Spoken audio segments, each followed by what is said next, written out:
I'm Willa Seidenberg, Professor of Professional Practice at USC School of Journalism. The 2021 Cronkite Award for coverage of systemic racism by a local station goes to 12 News on KPNX in Phoenix.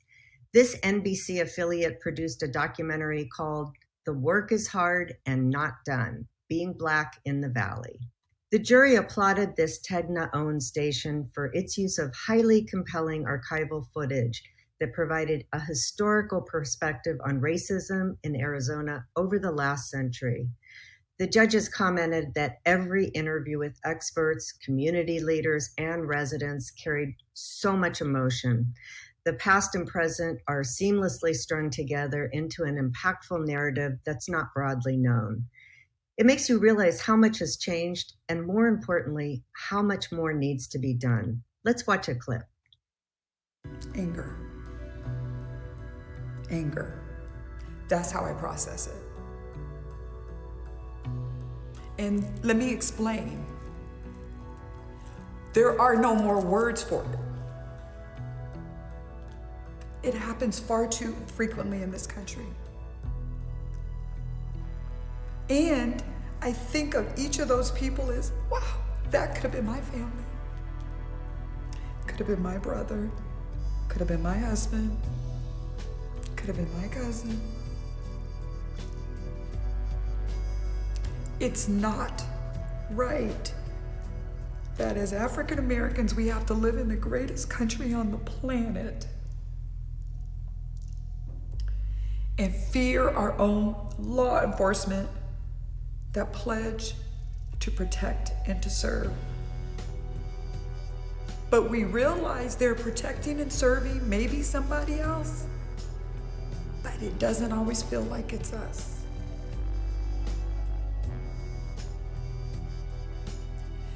I look at these stories over and over again, and I'm like, what could the officer have been thinking?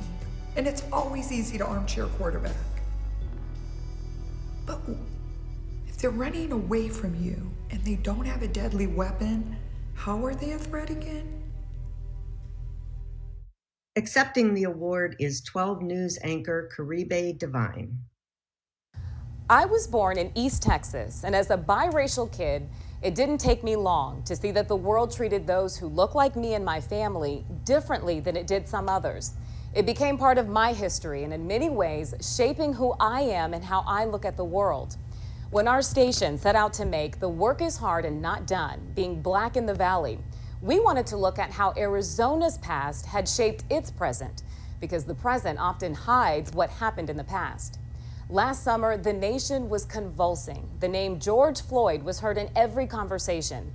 And at around the same time, here in Phoenix, a black man named Deon Johnson had been shot by a police officer while sitting in his car. The two cases weren't all that similar in details, but close enough that the anger and sadness and cries for justice about one situation blended into the other. So now Phoenix was convulsing. Protesters took to the streets, clashing with police. Arrests were made, and we documented the whole thing in real time. But we struggled as a station to try to help our audience understand the news's place in history. How did all of this relate to us and to the Valley? Our staff had Zoom meetings that became emotional at times. My coworkers shared candid stories about the talk, that conversation that Black parents have with their kids about the dangers that they might face in life just because of the color of their skin. We learned that our very own sports anchor had guns drawn on him by police while at a gas station just hours after doing a newscast. We talked about history, about how even though Phoenix is 1,661 miles away from Selma, Alabama, it had its own ugly racial history. And the more we looked, the more we saw that the past wasn't all that different from the present. That an incident in 1941 where police went into a black neighborhood and started machine gunning homes while looking for a felon was not in principle all that different from a SWAT team bursting into Breonna Taylor's home. And that the sit-ins in downtown Phoenix in the 1960s weren't that different from the protests right outside the Phoenix Police Department in 2020.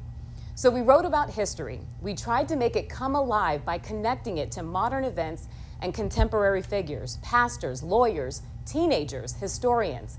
We wanted testimony, people who could take history, with a capital H and relate it to their own history. People who lived the hidden past and now shaped the present. I am honored to accept this award on behalf of all of the people at 12 News who worked so hard on this project, and grateful for all of the people who let us into their lives to discover their hidden histories. I had an opportunity to speak with Judd Slivka, Director of Digital Content at KPNX, about the station's coverage of systemic racism in Arizona. You can watch the full interview at cronkiteawards.org. Here's a clip from it. I thought that the historic part of it was so interesting because I'm sure that not a lot of people knew about the background of the African American community in Phoenix. Were there things that came out in the course of doing the documentary that either surprised you or any of your staff, or that people made realizations that maybe they hadn't had before? Yeah. Look, Phoenix is the place that builds over its history constantly. Phoenix was founded on a series of ancient native canals that former Confederates turned into irrigation canals. And the city constantly reinvents itself and regenerates itself. And so I think everyone has forgotten, or many people have forgotten, all of these these events. This is a place with a very transient population base. I think the statistic is 3 people come in, 2 people leave every day, there's so everything becomes surprising. And so when you start talking about the influence of the Klan and the power structure, a lot of people say, I had no idea. And then when we got to the 1942 soldier riots at Papago Park, where MPs are machine gunning houses, that is probably the single most commented upon historical thing that we found. Wow. Is that, here's this thing, what do you mean they went into neighborhoods and did this? So I think I think you expect sit-ins, like if you have a rudimentary knowledge of history, like you expect sit-ins to happen in a city like Phoenix. You expect that some of the project fires of the late 1960s that happened here, would have happened here. If the Martin Luther King thing becomes a defining moment for Arizona for a decade and a half. So you sort of are aware of that if you've lived here, but the further you go back, at one point, the Ku Klux Klan had the county attorney and the county sheriff were both Klan members. But that's the 1920s, and no one here remembers the 1920s because we built over it, and the city has regenerated over that period.